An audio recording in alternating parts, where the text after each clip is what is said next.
I'm Dave Collins with CleverHiker.com. Welcome to the Lightweight and Ultralight Backpacking Foundations video series.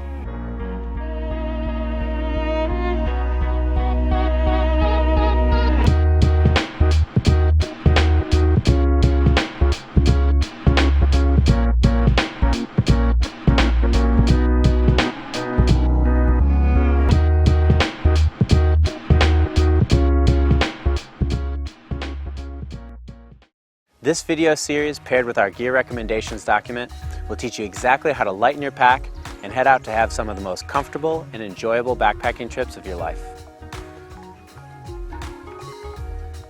Let's kick things off by taking a quick look at 3 philosophy points behind this series. The first philosophy point is that you can do this. Lightweight backpacking is not highly specialized, it's not exclusive, and it doesn't have to be expensive. You can do it, and this video series will help teach you how. The second philosophy point is that there's no perfect style to lightweight and ultralight backpacking. Each piece of gear that you choose is going to come with a range of pros and cons, so try and choose what's best for you. And the third philosophy point is don't sweat the small stuff. It can seem overwhelming when you first look at all the items in your pack and think about lightening every one, so try and focus on the big stuff and take it step by step. Even the lightest bag in the world isn't going to do you any good sitting in storage, so get out there and have an adventure.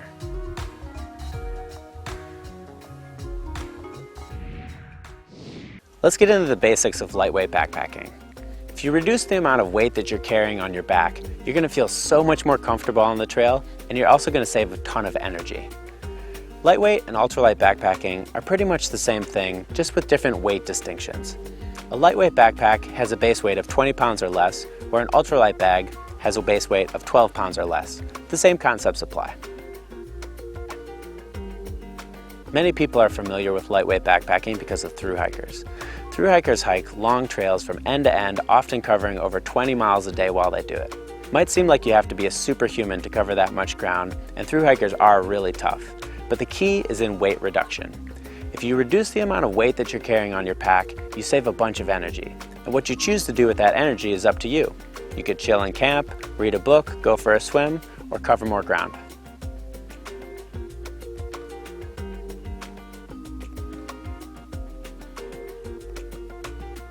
Ultralight equipment doesn't have to be expensive.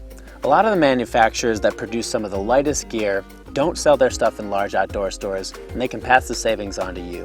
You can find them online, and our gear recommendations document will help teach you exactly what the best gear out there is.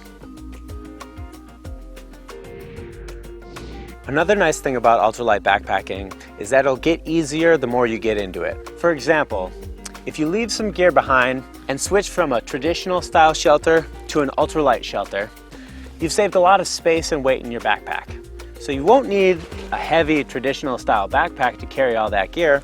All you'll need is a nice light ultralight pack. You'll save more weight and you'll be even more comfortable. Now that you've got a light pack, you won't need those heavy boots for extra ankle support. So you can switch to lightweight running shoes, which is going to make your walk much more comfortable. You won't get blisters and you'll save tons of energy. So now that you're ready to jump in and pack light, where do you get started? There are 3 ways to save weight. First is by leaving home gear that you don't need. Second is by replacing the heaviest items in your pack. And third is by seeing if there's any items that you can use for multiple purposes. A good place to start can be by finding the base weight of your current pack.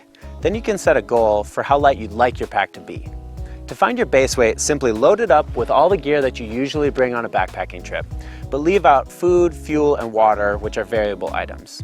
If you're new to backpacking, don't worry about finding a base weight. You can just start off with a lightweight setup and save yourself the blisters and the backaches. The next step is to go through your gear and cut out the items that you don't need. It can be fun to go through a large outdoor store and look at all the cool gadgets, but a lot of that stuff's going to add extra weight. For example, do you really need a camping chair? Could it be possible that you get by with one cooking pot, and are you maybe bringing too much clothing? You can save a lot of weight by cutting out the stuff that you don't need. A lightweight packing list will help a lot with this, and we'll give you one in our gear recommendations document. The third starting point is to go through your gear and replace the heaviest items, starting with the big 3. Your shelter, backpack, and sleeping setup are going to be the 3 heaviest items in your bag. When I replaced my traditional big 3 with a new ultralight shelter, backpack, and sleeping setup, I saved over 15 pounds. When choosing lightweight gear, you'll often encounter a trade-off between adding a couple of ounces to maybe save a little bit of money or add a little extra comfort. Choices are completely personal and they depend on your own goals. Just know, if you add a few ounces here and there, it can add up to a lot of weight in the end. That should get you well on your way to becoming a lightweight backpacking pro. The rest of the videos in this series will take a much deeper look into the outlined topics and help you get as light as possible. As you get better at ultralight backpacking, always remember the 3 philosophies behind this series. You can do this, there's no perfect style to backpacking, and try not to sweat the small stuff. I'm Dave Collins for CleverHiker.com. Hike light, hike smart, and have fun.